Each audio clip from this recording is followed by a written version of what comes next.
Rene Descartes was a French 17th century philosopher, famous above all for saying, "I think, therefore I am," but worthy of our attention for many reasons beyond this. What makes him stand out is that he was a fierce rationalist. In an age when many philosophers still backed up their arguments with appeals to God, Descartes trusted in nothing more than the human power of logic. This is how he defiantly kicked off his book, Rules for the Direction of the Mind. "I shall bring to light the true riches of our souls, opening up to each of us the means whereby we can find, within ourselves, without any help from anyone else, all the knowledge that we may need for the conduct of life." Descartes had immense faith in what introspection, guided by definition, sound argument, and clarity of thought, could achieve. He believed that much of what was wrong with the world was caused by misusing our minds, by confusion, bad definition, and unconscious illogicality. His life was an attempt to make our minds better equipped for the task of thinking. To solve key questions, Descartes proposed that one always had to divide large problems into small, understandable sections by way of incisive questions. This is what he called his method of doubts. We get muddled by certain questions like, what's the meaning of life, or what is love, because we're not careful enough about how we break these big inquiries down. He described the method of doubts as akin to having a large barrel of apples, where good ones are mixed with bad ones. To be a philosopher means a commitment to sorting out the entire barrel, to inspecting each apple individually and throwing away all the bad ones to ensure only those of the best quality are left. Another way to think about Descartes, and this explains why he would, among other things, turn out to be such a hero to the leaders of the French Revolution, is that he believed in grounding all of our ideas in individual experience and reason, rather than authority and tradition. In his greatest book, Discourse on the Method, published in 1637, he explained how he had come to write it. "A long time ago, I entirely abandoned the study of letters. Resolving to seek no knowledge other than that which could be found in myself, or else in the great book of the world, I spent my youth travelling, visiting courts and armies, mixing with people of diverse temperaments and ranks, gathering various experiences, testing myself in situations which fortune afforded me, and at all times reflecting personally upon whatever came my way, so as to derive some profit from it." Descartes spent a large part of his adult life away from his native France in the Dutch Republic, since he held the belief, not entirely unwisely, that the mercantile Dutch would, as a people, be far too concerned with earning money to pester a free-thinking man like himself. However, it turned out that the Dutch were a little less materialistic than he'd hoped, and the philosopher ended up moving 24 times to keep ahead of spies and government agents. Descartes' subjective approach to philosophy reached its climax when he arrived at the famous phrase, cogito ergo sum, I think, therefore I am. The phrase first appeared in French, je pense, donc je suis, in the Discourse on the Method, before then appearing in Latin in The Principles of Philosophy of 1644. It was intended to be Descartes' ultimate answer to a question that philosophers sometimes get perhaps unreasonably interested in, namely, how can one know that anything, including oneself, actually exists rather than being some sort of dream or phantasm? On his quest for certainty around this question of whether it might all be a dream, Descartes began by observing that our human senses are deeply unreliable. He couldn't, for example, he said, be trusted to know whether he was actually sitting in a room in his dressing gown next to a fire, or merely dreaming of such a thing. But there was one thing he could know for sure. He could trust that he was actually thinking. His existence could be proved by a neat tautological trick.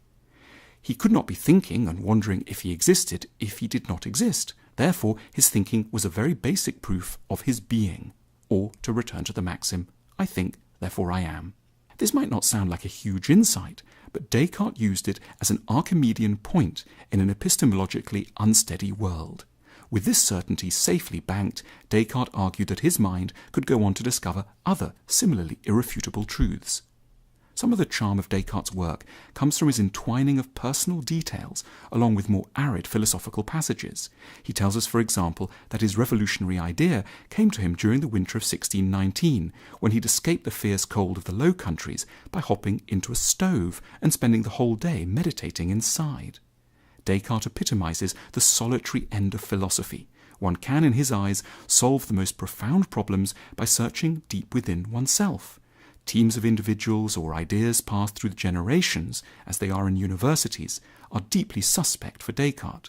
Philosophers don't need gangs of scientists using expensive equipment, unheard-of terminology, and huge data sets. They just need a quiet room and a rational mind. At another point, Descartes recounts that he mocked friends of his who once showed up at his home at 11 in the morning and were surprised to find him still in bed. "What are you doing?" they inquired skeptically. "Thinking," Descartes replied. The group was stunned, but Descartes criticized them in turn for privileging often nonsensical practical tasks over the beauty of pure, quiet reflection in bed. In 1649, Descartes finished another great work, Passions of the Soul. It was the outcome of 6 years of correspondence with a royal acquaintance, the Princess Elizabeth of Bohemia, who was a keen amateur philosopher and a rather emotional and turbulent soul. She had written to Descartes begging him to write about passions, in order that she might get to know and control her own more clearly. Descartes obliged, thinking that the ancient philosophers had done a poor job of analysing the passions, and that ordinary and not so ordinary people would benefit immensely from another look at the topic. He therefore opened the Passions of the Soul with a characteristic claim: "I shall be obliged to write just as if I were considering a topic that no one had dealt with before me." The work provides a beautiful taxonomy of pretty much any passion one might feel, as well as descriptions of their causes, effects, and functions. This is followed by another section called The Discipline of Virtue, a manual of advice on how we can control our passions and enjoy a virtuous life. Descartes identified 6 fundamental passions: wonder, love, hatred, desire, joy, and sadness. From these, there followed in his eyes an unlimited number of specific passions, combinations of the original ones. Descartes didn't believe in vanquishing passions, as the ancient Stoic philosophers had proposed, merely in learning how to identify them in oneself and understand their impact on one's behavior. He would have been very sympathetic to psychotherapy. He believed that a key task of being a philosopher was to help people understand and therefore control their passions, that is, become a little less anxious, status-driven, scared, or inclined to fall head over heels in love with inappropriate people. He was optimistic about how much progress we could make psychologically. Even those who have the weakest souls can acquire absolute mastery over their passions if they work hard enough at training and guiding them.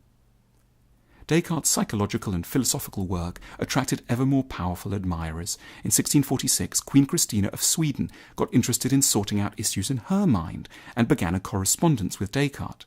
She even persuaded the philosopher to move to Sweden to tutor her in passion and philosophy in 1649. However, the early working hours required, the Queen could only make time for lessons at 5 a.m., and the harsh cold soon made Descartes ill. He died of pneumonia in 1650 at the age of 53. To remember Descartes by "I think therefore I am" is perhaps not as shallow as one might initially have presumed. The sentence does truly capture something important about him and the task of philosophy in general. It signals a commitment to working through emotional confusion, prejudice, and unhelpful tradition in order to arrive at an independent, rationally founded vision of existence.